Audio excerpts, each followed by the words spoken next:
Ce jour-là, à 7h42, précise, un frisson électromagnétique fit vibrer le portable de Sébastien Lecornu, posé avec soin sur le bois noble et patiné de son bureau à Matignon.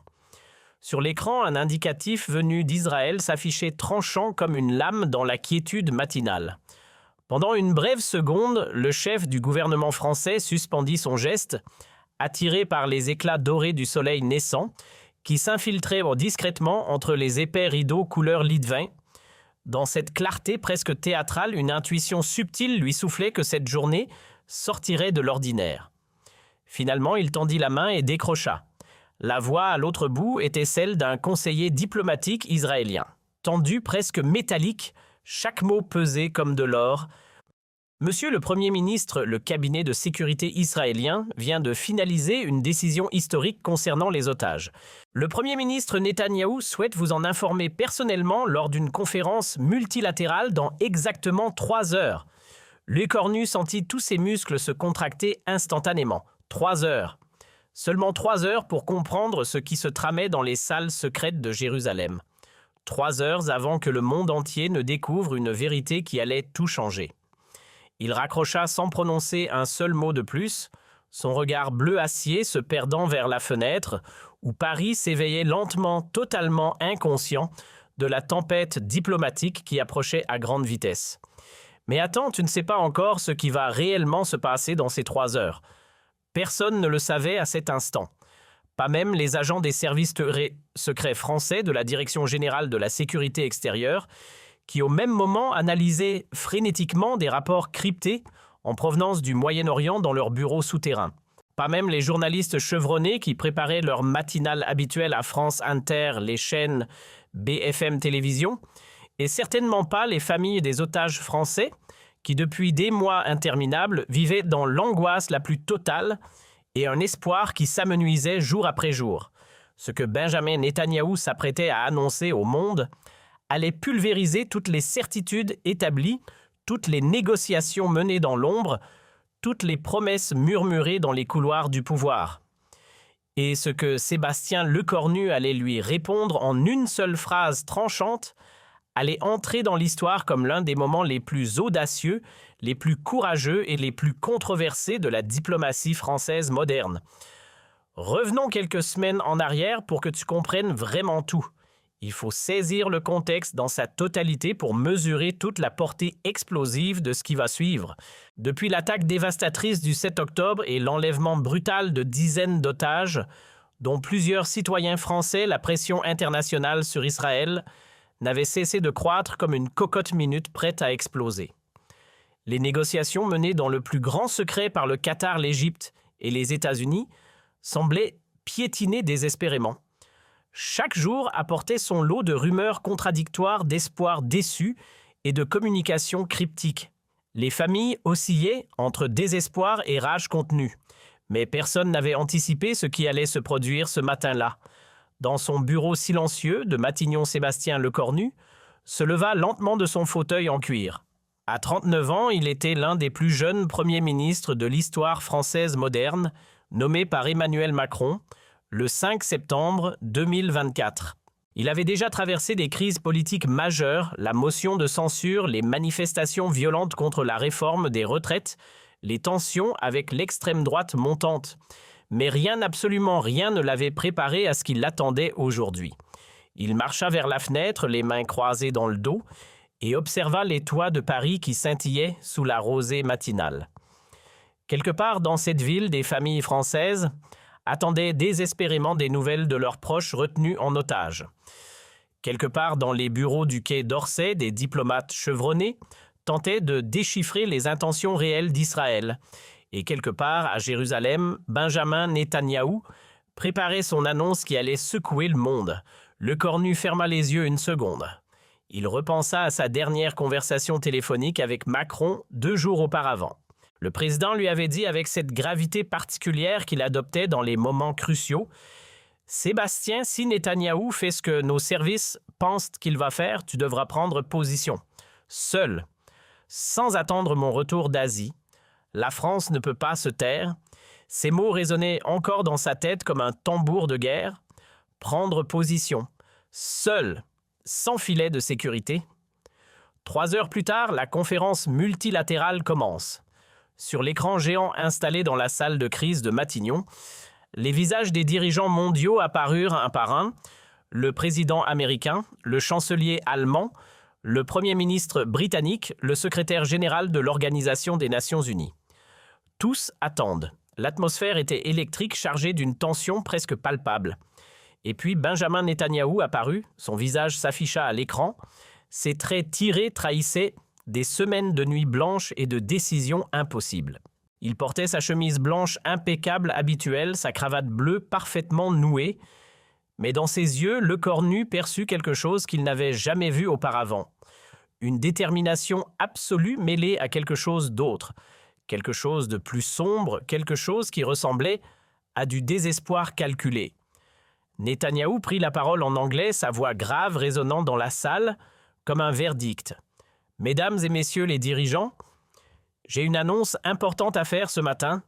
Après des semaines de négociations intensives et suite à la réponse finale reçue du Hamas hier soir, le gouvernement israélien a décidé de procéder à la libération de tous les otages. Nous sommes prêts à mettre en œuvre la première phase du plan de libération dès demain matin. » Un silence de plomb tomba sur la salle. Le corps nu sentit tous les regards se tourner vers lui. Les otages français allaient être libérés. C'était ce que tout le monde attendait depuis des mois. C'était le miracle diplomatique que personne n'osait plus espérer. Alors pourquoi cette boule d'angoisse dans son estomac? Pourquoi cette alarme qui hurlait dans sa tête? Mais Netanyahou continua chaque mot soigneusement articulé. La première phase commencera demain à l'aube. Elle concernera la libération de tous les otages civils, femmes et enfants en priorité. En échange, Israël libérera des prisonniers palestiniens selon une liste préétablie. La deuxième phase suivra dans les jours suivants et concernera les otages militaires. La troisième phase sera la remise des corps des otages décédés. Le Premier ministre britannique intervint immédiatement, sa voix tremblante d'émotion. « C'est une nouvelle extraordinaire, monsieur le Premier ministre.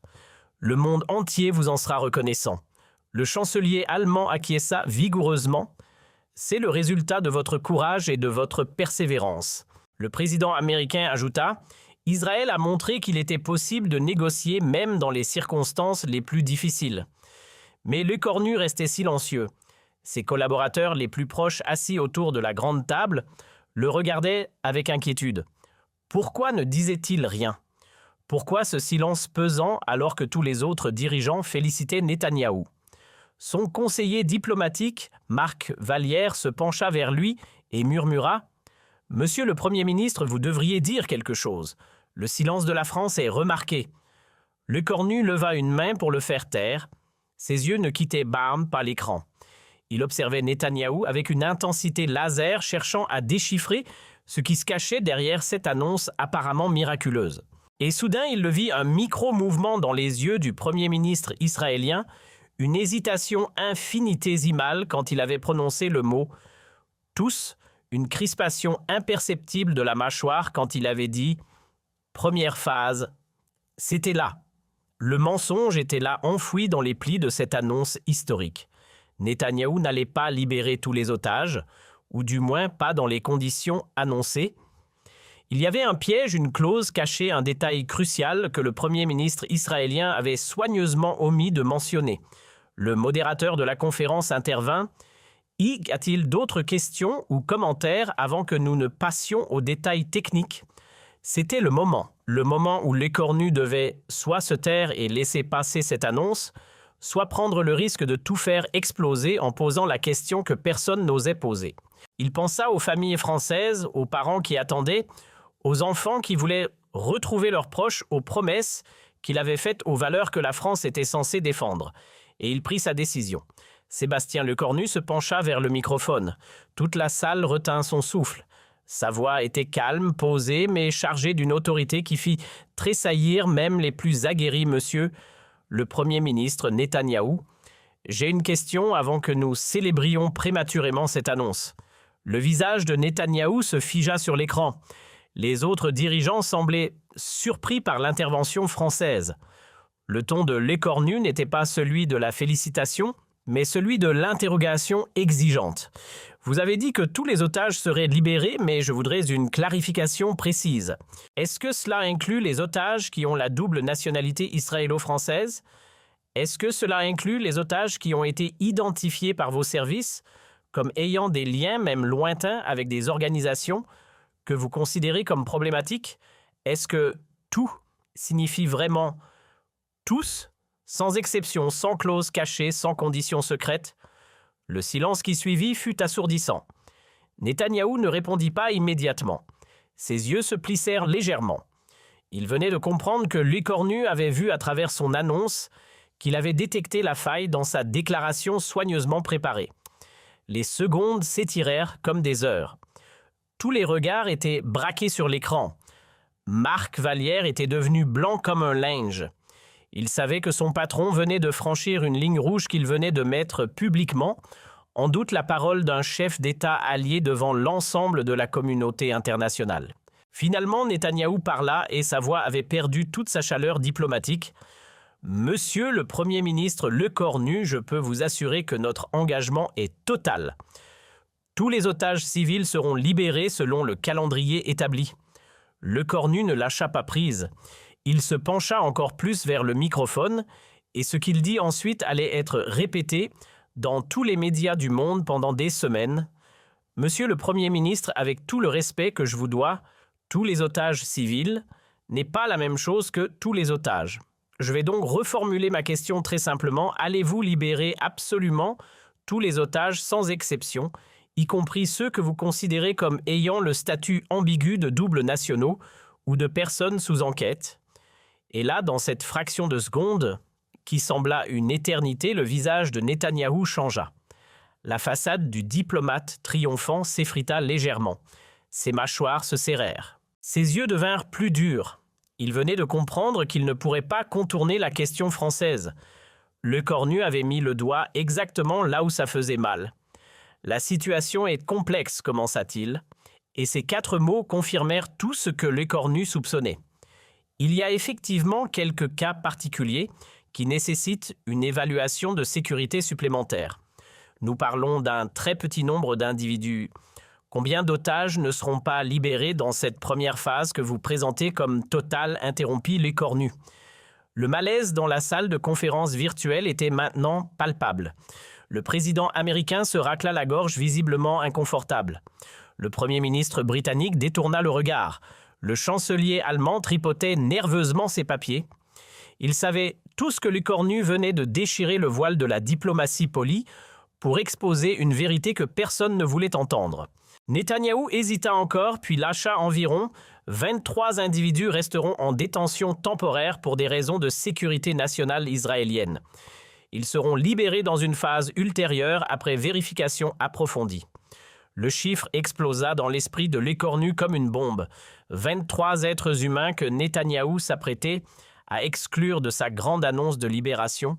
23 otages dont les familles allaient découvrir qu'ils ne faisaient pas partie des tous.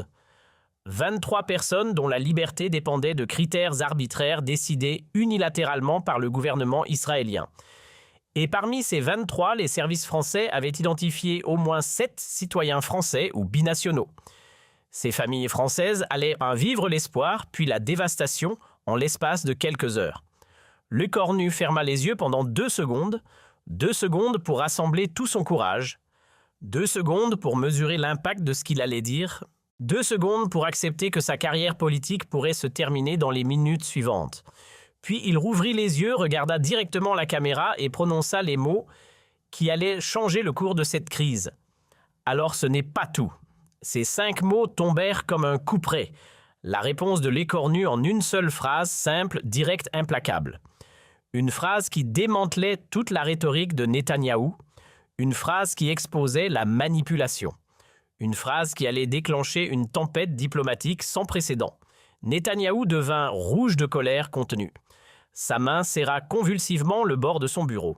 Il comprit immédiatement que Lecornu venait de le piéger publiquement devant tous les leaders mondiaux. « Monsieur le Premier ministre Lecornu, sa voix était maintenant glaciale. Je trouve votre intervention particulièrement déplacée et irresponsable. Israël fait un effort historique pour... Mais Lecornu ne le laissa pas terminer. Il enchaîna avec une force tranquille qui sidéra tous les présents. Non, monsieur le Premier ministre Netanyahou, ce qui est irresponsable, c'est d'annoncer au monde une libération totale des otages, alors que vous savez pertinemment que 23 personnes resteront captives.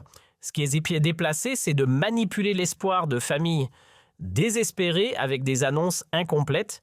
Ce qui est inacceptable, c'est de créer une catégorie d'otages de seconde zone basée sur des critères que vous refusez de rendre publics. Marc Vallière posa une main apaisante sur l'épaule de Lecornu. Mais le Premier ministre français l'ignora complètement. Quelque chose s'était brisé en lui.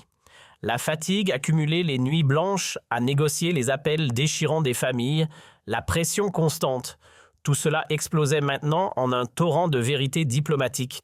Et puisque nous parlons franchement, continua Lecornu, sa voix devenant plus ferme à chaque mot, permettez-moi de vous dire ce que la France pense vraiment de cette situation. Nous soutenons le droit d'Israël à se défendre. Nous condamnons le terrorisme du Hamas sans ambiguïté. Mais nous ne resterons pas silencieux quand on nous présente des demi-vérités comme des victoires complètes. Nous ne célébrerons pas une libération partielle déguisée en libération totale et nous n'accepterons jamais que des citoyens français soient exclus d'un accord de libération pour des raisons que vous refusez de justifier publiquement. Les autres dirigeants étaient pétrifiés. Personne n'avait jamais vu un Premier ministre français s'adresser ainsi à un dirigeant israélien lors d'une conférence internationale. Le tabou venait d'être brisé. Netanyahou tenta de reprendre le contrôle. La France devrait faire attention à ne pas compromettre un accord qui a nécessité des mois de... Lecornu le coupa à nouveau et cette fois sa voix était tranchante comme une lame. Non, monsieur le Premier ministre, c'est vous qui devriez faire attention. Attention à ne pas perdre le soutien des nations qui vous ont défendu même quand c'était politiquement coûteux. Attention à ne pas transformer des alliés en adversaires par votre arrogance. Attention à ne pas oublier que la confiance, une fois brisée, ne se répare pas facilement. Le silence qui suivit fut total. On aurait pu entendre une mouche voler dans la salle de crise de Matignon. Les collaborateurs de Lecornu le regardaient avec un mélange d'admiration et de terreur. Leur patron venait soit de commettre un suicide politique spectaculaire, soit de réaliser l'un des coups diplomatiques les plus audacieux de l'histoire récente. Netanyahou sembla sur le point d'exploser. Sa respiration était visible même à travers l'écran. Ses poings étaient serrés. Mais avant qu'il ne puisse répliquer, le secrétaire général de l'Organisation des Nations Unies intervint d'une voix tremblante. « Messieurs, je pense que nous avons tous besoin d'une pause. » « Non, dit Lecornu fermement. Pas de pause, pas de faux fuyant diplomatique. Monsieur le Premier ministre Netanyahou, je vais vous poser une dernière question et je veux une réponse claire devant tous les dirigeants présents. Allez-vous, oui ou non, libérer les 7 citoyens français qui figurent sur votre liste d'exclusion dans les mêmes conditions et le même calendrier que les autres otages? C'était l'ultimatum, la ligne dans le sable, le moment de vérité. Tous les regards convergèrent vers Netanyahou. Le Premier ministre israélien resta silencieux pendant ce qui sembla une éternité. Son visage était un masque impénétrable. On pouvait presque voir les calculs politiques défiler derrière ses yeux. S'il refusait, il risquait de perdre le soutien français et probablement celui d'autres nations européennes. S'il acceptait, il montrait qu'il cédait à la pression internationale, ce qui serait perçu comme une faiblesse par sa propre coalition gouvernementale déjà fragile. Finalement, il parla et sa voix était chargée de ressentiment à peine contenu. Les citoyens français seront inclus dans la première phase de libération, à condition que la France s'engage à coopérer pleinement avec nos services de sécurité concernant les vérifications nécessaires. Lecornu hocha lentement la tête. La France coopère toujours avec ses alliés dans le respect du droit international et des droits humains fondamentaux. Nous attendons la liste complète des otages qui seront libérés demain matin, avec leur nom, nationalité et statut pour vérification. Cette liste devra être transmise aux Nations Unies et rendue publique. Netanyahou comprit qu'il n'avait plus d'échappatoire. Lecornu venait de le coincer dans un engagement public dont il ne pourrait pas se dédire sans perdre toute crédibilité internationale. « C'est acceptable, dit-il finalement. » Mais le ton de sa voix laissait clairement entendre que rien n'était pardonné. La conférence se termina dans une atmosphère glaciale. Les écrans s'éteignirent un par un. Dans la salle de crise de Matignon, personne ne bougeait.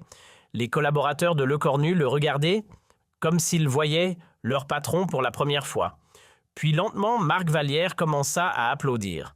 Un autre collaborateur se joignit à lui, puis un autre jusqu'à ce que toute la salle soit debout, applaudissant leur Premier ministre qui venait de tenir tête à l'un des dirigeants les plus puissants du monde. Lecornu se leva lentement de sa chaise. Il était épuisé. Ses mains tremblaient légèrement de l'adrénaline qui reflua. Il savait que les conséquences de ce qu'il venait de faire allaient se déployer dans les heures et les jours suivants, les attaques médiatiques, les pressions politiques, les accusations d'antisémitisme que certains ne manqueraient pas de brandir. Mais il savait aussi qu'il avait fait la seule chose juste. Dans les heures qui suivirent, l'enfer se déchaîna. Les médias israéliens dénoncèrent l'ingérence française et l'hostilité de Lecornu. Certains éditorialistes parlèrent de trahison et de coups de poignard dans le dos.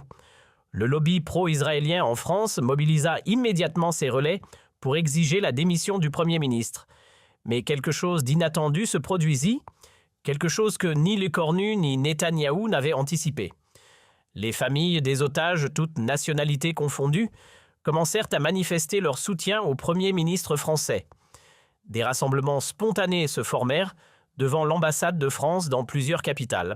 Les réseaux sociaux explosèrent de messages de gratitude envers le seul dirigeant qui avait eu le courage de dire la vérité. Un père israélien dont le fils était parmi les otages publia une vidéo émouvante. « Merci, monsieur Lecornu. Vous avez dit ce que nous pensions tous, mais que personne n'osait exprimer. Notre gouvernement nous mentait et vous l'avez exposé. Grâce à vous, mon fils sera libéré demain. » Les médias internationaux, après le choc initial, commencèrent à analyser la confrontation avec plus de nuances. Le New York Times titrait « Un moment de vérité diplomatique ». The Guardian parlait de courage politique dans un monde de langue de bois.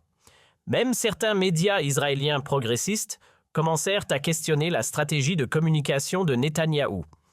En France, l'opinion publique était massivement derrière Lecornu.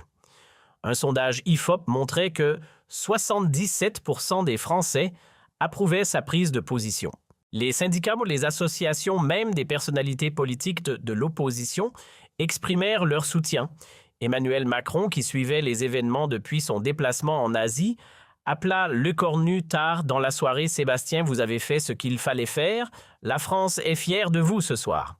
Le lendemain matin, comme promis, la liste complète des otages à libérer fut transmise aux Nations Unies et rendue publique.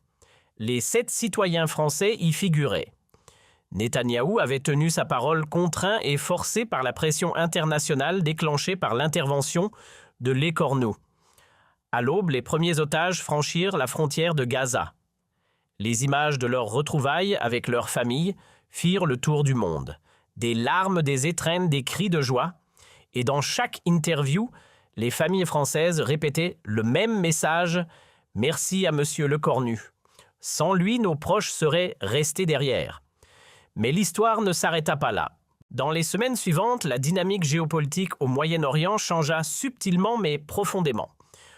D'autres nations européennes, enhardies par l'exemple français, commencèrent à adopter des positions plus critiques et plus nuancées vis-à-vis de la politique israélienne. Le monopole du discours pro-israélien sans réserve se fissura. Les négociations sur les phases suivantes de libération des otages prirent une tournure différente. Netanyahou, échaudé par l'humiliation publique, devint plus transparent et plus coopératif, sachant que toute tentative de manipulation serait immédiatement exposée. Le Hamas, de son côté, réalisa qu'il ne pouvait plus compter sur les divisions au sein de la communauté internationale pour gagner du temps. Dans les cercles diplomatiques, on commença à parler de l'effet Lecornu, le phénomène par lequel un dirigeant politique, en brisant un tabou et en disant une vérité inconfortable, peut changer la dynamique entière d'une négociation internationale. Des séminaires furent organisés dans les écoles de diplomatie pour étudier cette confrontation comme un cas d'école. Certains analystes la comparèrent au discours de Churchill, d'autres à la position de De Gaulle. Pour Sébastien Lecornu lui-même, cette journée marqua un tournant. Il n'était plus le jeune Premier ministre nommé par Emmanuel Macron, celui dont on doutait de la stature internationale. Il était devenu un homme d'État respecté, craint et écouté. Les dirigeants mondiaux savaient désormais qu'il ne se contenterait pas de formules diplomatiques creuses, qu'il était prêt à dire des vérités dérangeantes même à des alliés puissants. 3 mois plus tard, lors d'un sommet européen à Bruxelles, Netanyahou et Lecornu se croisèrent dans un couloir. Les caméras étaient loin. Les conseillers maintenaient une distance respectueuse. Les 2 hommes se regardèrent pendant quelques secondes. Netanyahou tendit la main. « Vous avez fait votre travail ce jour-là. » Lecornu serra la main fermement, comme vous auriez dû faire le vôtre. Dire toute la vérité dès le départ. Ils se séparèrent sans un mot de plus. Mais quelque chose avait changé. Un respect mutuel était né de cette confrontation. Le genre de respect qui ne vient que quand 2 adversaires se sont affrontés sans faux semblant. L'histoire retint cette journée non pas comme un conflit entre la France et Israël, mais comme un moment où un dirigeant avait eu le courage de privilégier la vérité sur la commodité diplomatique, où l'intégrité avait primé sur l'opportunisme politique, où une seule phrase avait suffi à démasquer une manipulation et à sauver des vies. Alors ce n'est pas tout. 5 mots, une phrase, une vérité et un héritage qui allaient inspirer une génération de diplomates à ne jamais sacrifier l'honnêteté sur l'autel de la convenance politique. Aujourd'hui, quand on demande à Sébastien Lecornu s'il regrette sa confrontation avec Netanyahou, il sourit et répond invariablement « Regretter d'avoir dit la vérité ? Jamais. C'est peut-être la seule chose en politique dont on ne devrait jamais avoir à s'excuser. » Et quelque part, dans des maisons à travers la France, des familles réunies avec leurs proches libérés lèvent leur verre chaque année à la date anniversaire de cette conférence en prononçant ce toast, simple mais chargé de sens à l'homme qui a osé dire alors « ce n'est pas tout ». Mais attendez, il y a quelque chose que vous ne savez pas encore sur cette journée historique.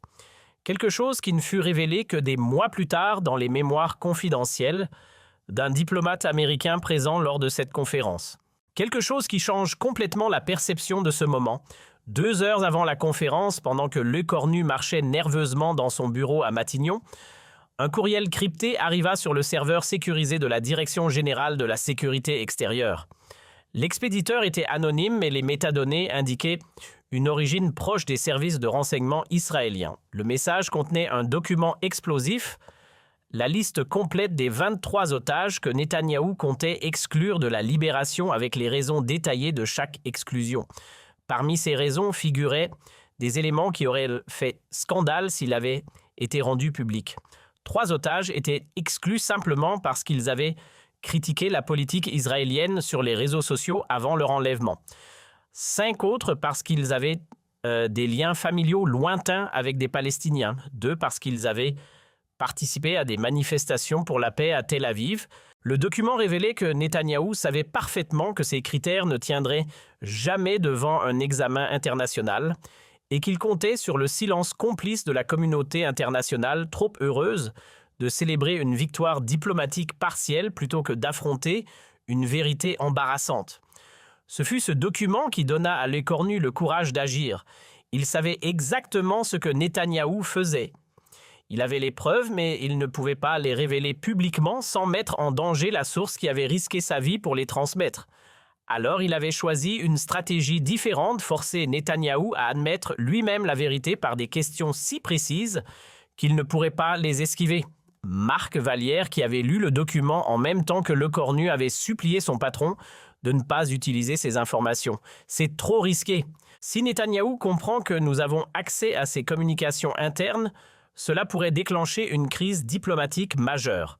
Nous pourrions être accusés d'espionnage. Mais Lecornu avait répondu d'une voix qui ne tremblait pas.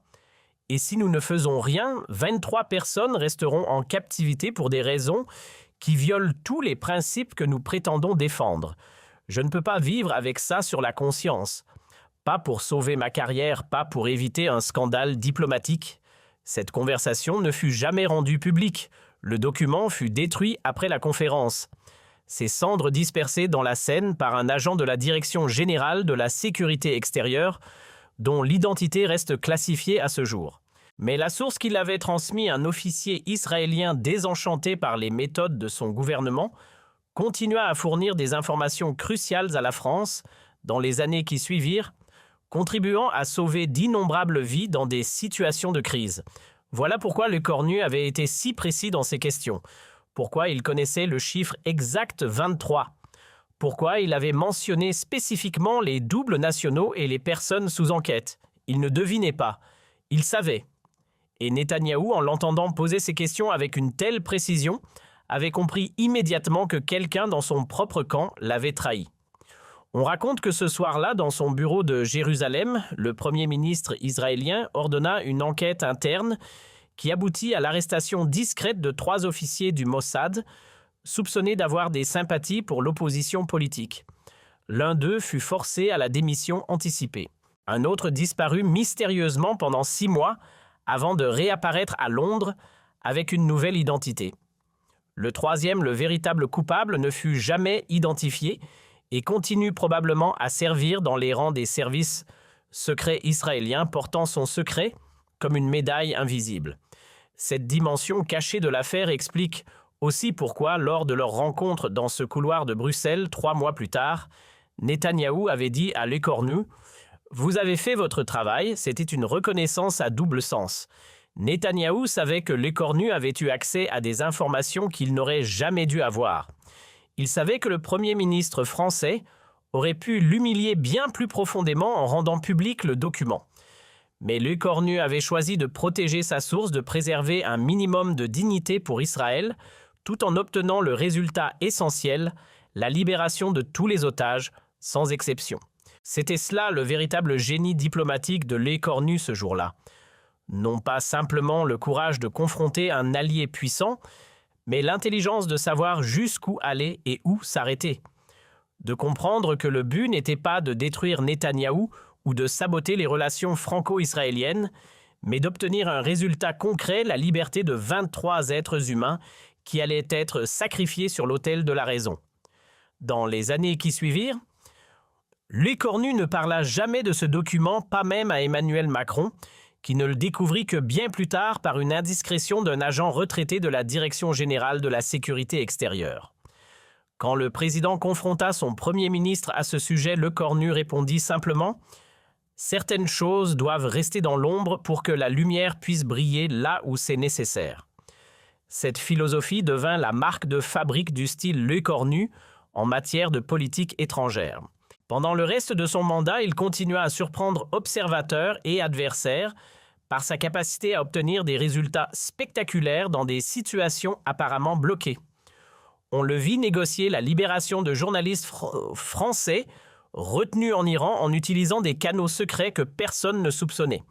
On le vit désamorcer une crise diplomatique majeure avec l'Algérie en s'appuyant sur des informations que les services français n'étaient pas censés posséder. On le vit transformer des confrontations potentiellement désastreuses en victoires diplomatiques par une combinaison de courage public et de manœuvres discrètes dans l'ombre. Mais l'affaire Netanyahou reste son moment définissant. Le moment où un jeune Premier ministre de 39 ans avait regardé l'un des leaders les plus expérimentés et les plus redoutés du monde dans les yeux et avait refusé de cligner. Le moment où il avait choisi la vérité plutôt que la commodité, l'intégrité plutôt que l'opportunisme. Le moment où une seule phrase avait suffi à changer le cours d'une crise internationale. Aujourd'hui, dans les écoles diplomatiques de Sciences Po, Paris, de l'École nationale d'administration et même dans certaines universités étrangères, on enseigne le cas Lecornu comme un exemple classique de ce qu'on appelle en théorie des relations internationales la symétrie constructive, l'art d'utiliser des informations privilégiées, non pas pour humilier un adversaire, mais pour le contraindre à faire ce qui est juste. Les étudiants débattent passionnément de la moralité de cette approche. Était-il éthique pour Lecornu d'utiliser des informations obtenues probablement par espionnage? Aurait-il dû révéler publiquement l'existence du document où se situe la ligne entre la diplomatie habile et la manipulation? Ces questions restent ouvertes, sujettes à des interprétations multiples selon les perspectives politiques et philosophiques de chacun. Mais une chose est certaine, 23 personnes qui auraient dû rester en captivité sont libres aujourd'hui. 23 familles qui auraient dû continuer à souffrir ont retrouvé leurs proches. Et cela, personne ne peut le nier, personne ne peut le minimiser. 5 ans après cette confrontation historique, un journaliste du Monde réussit à obtenir une interview rare avec Lecornu, qui avait depuis quitté Matignon pour devenir ministre des Affaires étrangères sous un nouveau gouvernement. À la question « Si vous deviez revivre cette journée, feriez-vous les choses différemment ?» Lecornu resta silencieux pendant un long moment, regardant par la fenêtre de son bureau au quai d'Orsay où la Seine coulait paisiblement.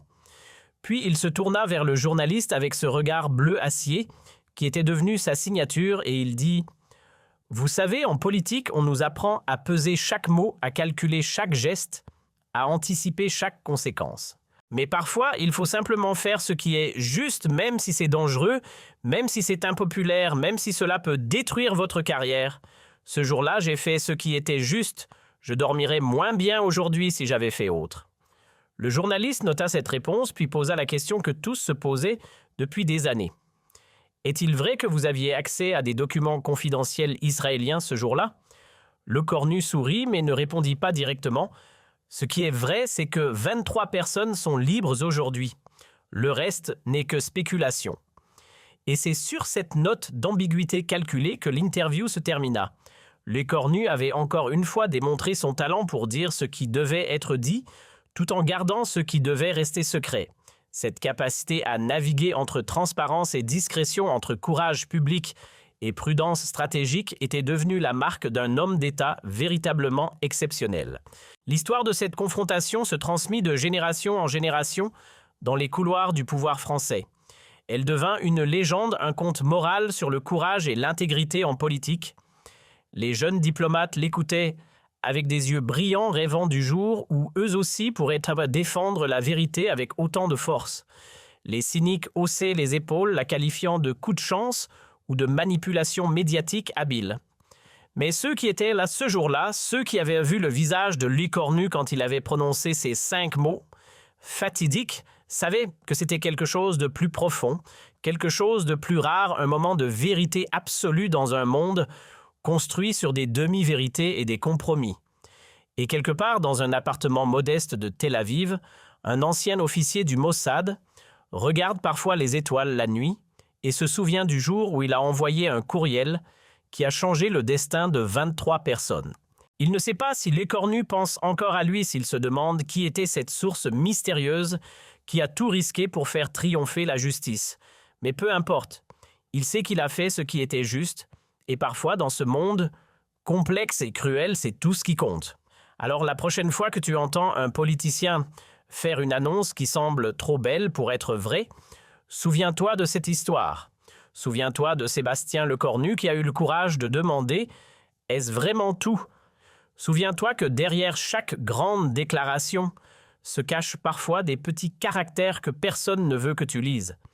Et souviens-toi qu'une seule personne prête à dire « Alors ce n'est pas tout » peut faire toute la différence entre une manipulation réussie et une vérité exposée. Car au final, c'est cela le véritable pouvoir, non pas la capacité de tromper, mais le courage de démasquer. Non pas l'art de mentir avec élégance, mais la force de dire la vérité même quand elle dérange. Et si l'histoire se souvient de Sébastien Lecornu, ce ne sera pas comme d'un politicien, parmi tant d'autres, mais comme de l'homme qui, un matin de novembre, a refusé de jouer le jeu et a changé le cours de l'histoire avec 5 mots simples « Alors ce n'est pas tout ».